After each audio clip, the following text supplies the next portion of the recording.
carrots. Hindi na ng carrot. Red bell pepper.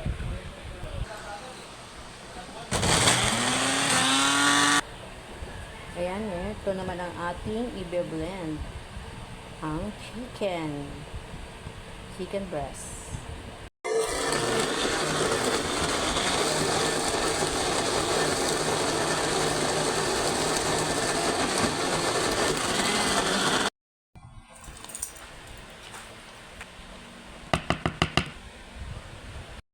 Ngayon naman ay magigiling tayo ng lagyan natin ng bawang, sibuyas,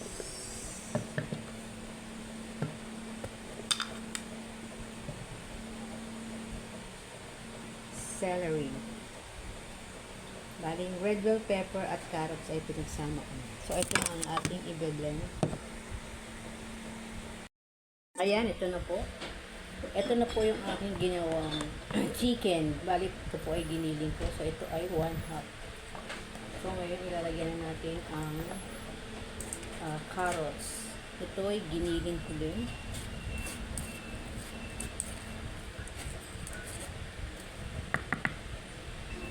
Ayan, palatayin natin para pantay-pantay pag hinalo. Ito isang pirasong isang pirasong carrots. Sinabay ko na rito yung red bell pepper. So lalagyan na natin ng ito yung bawang sibuyas, celery. Yan, yung red bell pepper na may celery. Para medyo masarap-sarap. Yung carrot natin. So ayan, ang kalat na.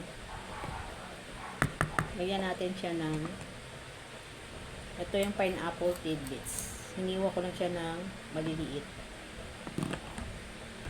At lagyan natin siya ng pasas. So ito ay hiniwa ko. Blend ko rin saglit para medyo madurog. Hiniwa ko ng blend ko para hindi makita ng anak kasi ayaw niya. Ayaw niya ng pasas. So ayan.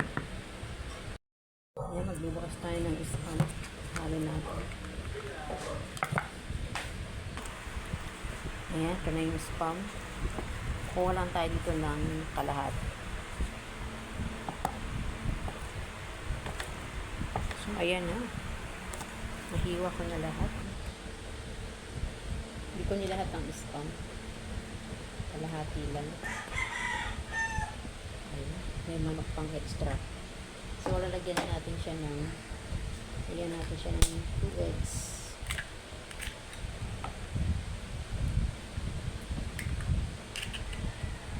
Ayan, lagyan natin lang siya ng Himalayan salt.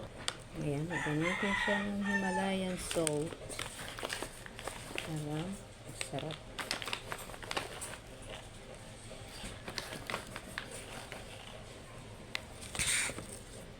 Then, lagyan natin siya ng basil.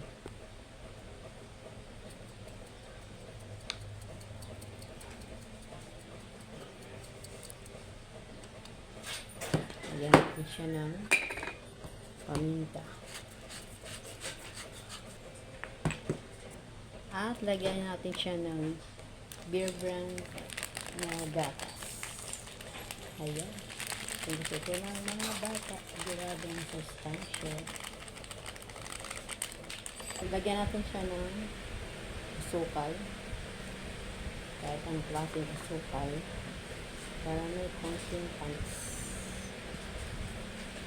Ayan. Ayan, lagyan natin siya ng apple cider.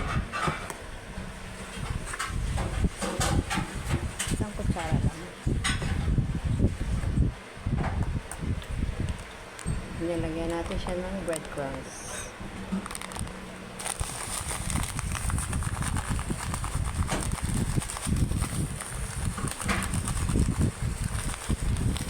Ibig na rin na ito ang lalagyan natin. Ayan, i-mix na natin.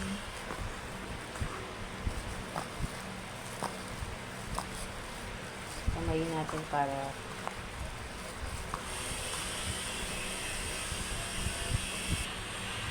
ayan na, mix na natin. Meron pa tayong ilalagay dyan.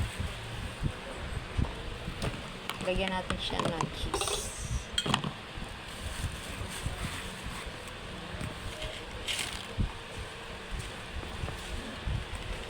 So, ayan na. Ito na po yung cheese sa ibabaw. Ayun, may kunin. Para manix na.